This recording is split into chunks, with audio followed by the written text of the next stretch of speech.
नमस्कार, आप देख रहे हैं द न्यूज़ नाउ और मैं हूं आपके साथ रामपाल। जैसा कि आपने देखा था कि डॉक्टर राजीव भगत ने अपने चुनावों में एक बात कही थी कि जो क्षेत्र की जनता है, विशेष गरीब लोग हैं, उनके ऊपर जो है वो विशेष ध्यान दिया जाएगा ताकि लोगों को किसी प्रकार की कोई समस्या ना आए।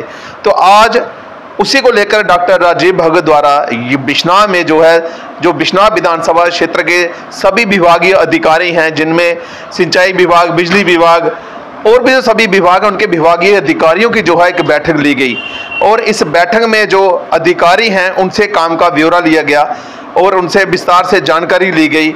जो काम जनता के लिए किए गए हैं उसकी जानकारी ली गई और जो काम अभी पेंडिंग पड़े हैं उनकी जानकारी ली गई और विभागीय अधिकारियों को जो है वो क्षेत्र की गरीब जनता के लिए पूरी निष्ठा के साथ कार्य करने की जो है हिदायत दी गई।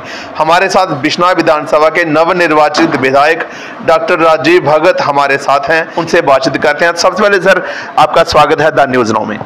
रामपाल जी, आपका बहुत बहुत धन्यवाद, आप अपना कीमती समय निकाल के आए। एक बात जानना चाहेंगे, जो आज पहली बैठक जो है विभागीय अधिकारियों की जो है आपके द्वारा जो ली गई है, तो इस बैठक में किस तरह की जानकारी, क्या क्या जानकारी जो विभागीय अधिकारियों से ली गई? ये तो मेरी पहली बैठक थी, इसमें मोस्ट प्रोबेबली ज़्यादा इंट्रोडक्शन ही हुई है। आज जो प्रोजेक्ट उसमें मैंने बोला था कि अगर प्रोजेक्ट आपके चल रहे हैं वो लेके आए हैं, कुछ प्रोजेक्ट उन पर मैं स्टडी करूँगा। ख़ास तौर पे जैसे मैंने उनमें इंस्ट्रक्शनें दी हैं कि जैसे कि मैं बिश्नाह रोड की, जो बिश्नाह की जवानी से इस रोड की ट्रैफिक की बहुत ज़्यादा प्रॉब्लम आ रही है, मैंने उनको इंस्ट्रक्शन दी हैं कि इसको 4 लेन में कन्वर्ट किया जाए। बिश्नाह टू बड़ी ब्रह्मणा वाला रोड, उसको भी 4 लेन में कन्वर्ट किया जाए। इसके साथ साथ जैसे कि मैंने अपने कैंपेन में जो जैसे लोगों से मैंने कमिटमेंट की थी वो मुझे याद है।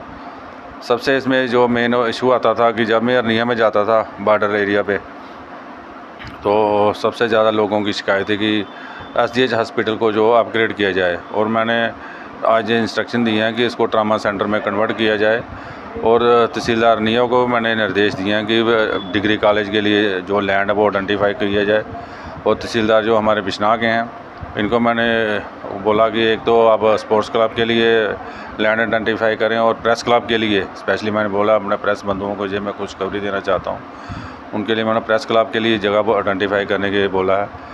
और जो कोई भी जो सरकारी लैंड है वो सोशल वेलफेयर लोगों के वेलफेयर के लिए जहाँ यूज़ किया जाए, उसको मैंने तहसीलदार से इंस्ट्रक्शन दिए हैं कि वो अब लैंड आइडेंटिफाई करें।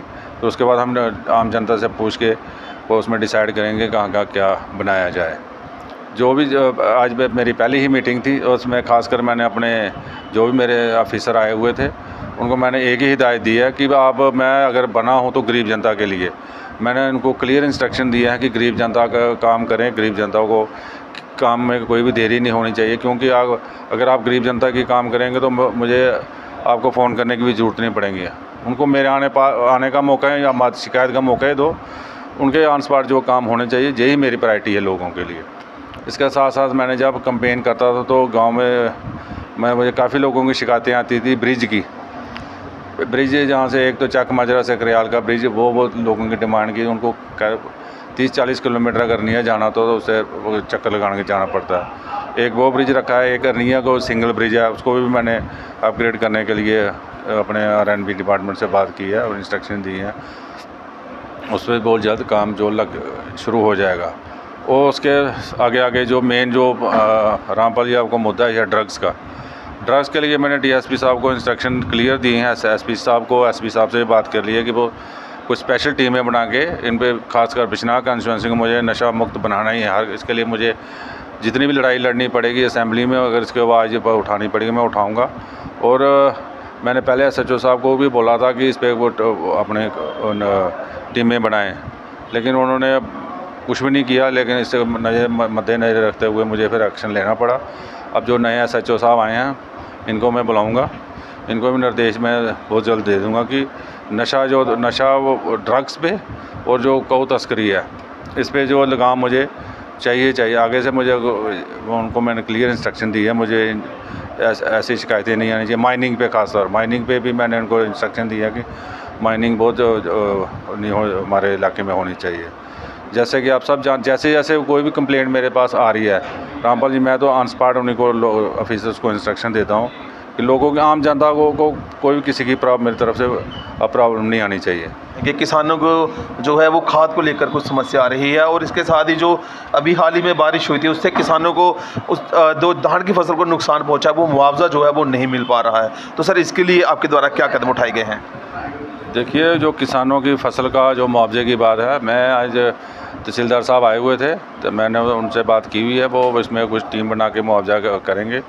जो भी किसानों का इसका मुआवजे का मसला होगा इसका हल हो जाएगा। जैसे कि आप कहते हो कि वो नैनो यूरिया की जो बात है, मैंने वो मीटिंग में मुद्दा उठाया था। मैंने उनको निर्देश दिए हैं कि अगर ऐसा कुछ है वो किसानों को अवेयर करें।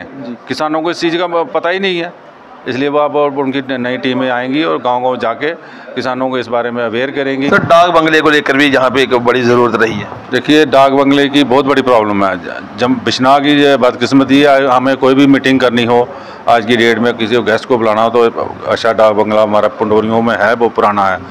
लेकिन मैं जब भी अभी सेक्रेटरी गया था, मैं मंत्री साहब से मिला था तो मैंने उनको प्रपोज़ल रखा था। मैं BDO साहब जो हमारी बिश्नाह वाली हैं इनसे मैंने बात की है, तो लैंड के अगर उधर वो आइडेंटिफाई करें उनको लैंड के लिए बहुत जल्द यहाँ पे हमारे जो गेस्ट हाउस का काम जो बहुत जल्द शुरू कर दिया जाएगा। सर नहरों की समस्या सिंचाई को लेकर जो है काफ़ी बार इस पर लोगों ने प्रदर्शन किया है, अभी आपके द्वारा जो है उस पर काम शुरू करवाया गया, तो किसानों की बड़ी उम्मीद रहती है। सर इस पर क्या कहना चाहेंगे? देखिए, किसानों की बहुत ज़्यादा उम्मीदें हैं मुझसे, क्यों किसानों का सबसे मैं किसानों के लिए बहुत ईमानदारी से काम करूंगा। किसानों को मैंने वादा किया है 9 नंबर नहर का और दूसरी जो नहर है पंडोरियाँ वाली, इसमें जो पानी जो बॉर्डर तक स्मूथली पहुँचे। मैंने पहली मीटिंग में आते ही इरीगेशन एक्शन और AW को बुलाया था और उनको सख्त निर्देश दिए हैं। मैं जो पहले हो चुका मैं उसे मैंने जाना चाहता, इस बार मैंने उनको क्लियर इंस्ट्रक्शन दी है, आप जब डीसिल्टिंग करेंगे नहरों की, जब तक मैं उनको अप्रूवल ना दे दूँ तब तक उनके बिल क्लियर नहीं करने हैं। क्योंकि ये बिल तो अब डीसिल्टिंग तो बिल तो करवा लेते हैं, पानी जब बॉर्डर तक पहुंचता ही नहीं है। इसलिए मैंने उनको क्लियर इंस्ट्रक्शन दी हैं, पानी जो बॉर्डर तक एक ही लहर में पहुंचना चाहिए। ये किसानों से मैंने अपने कैंपेन में वादा भी किया है और मैं इस पर खरा उतरूँगा। और मैंने अब आते ही इन ऑफिसर को इंस्ट्रक्शन दे दिए हैं और उन्होंने जो काम शुरू कर दिया है। इस बार अब मार्च अप्रैल में डीसिल्टिंग का काम शुरू हो जाएगा, तो इस बार मैं इस पर खुद मॉनिटरिंग करूंगा और इसमें कोई भी ऑफिसर का कोताही बरतेगा तो उसको बख्शा नहीं जाएगा। तो किसानों के लिए जो गरीब जनता उसके लिए जो है जो मुख्यतः कार्यों की जो है वो प्राथमिकता दी जाएगी। और अब देखने वाली बात यह है कि जिस तरीके से आज मीटिंग में जो विभागीय अधिकारी हैं उनको हिदायतें दी गई हैं, इस हिदायतों के बाद जो है विभागीय अधिकारियों के कार्यशैली में किस प्रकार से बदलाव आता है। द न्यूज़ नाउ के साथ मैं रामपाल बिश्नाह से।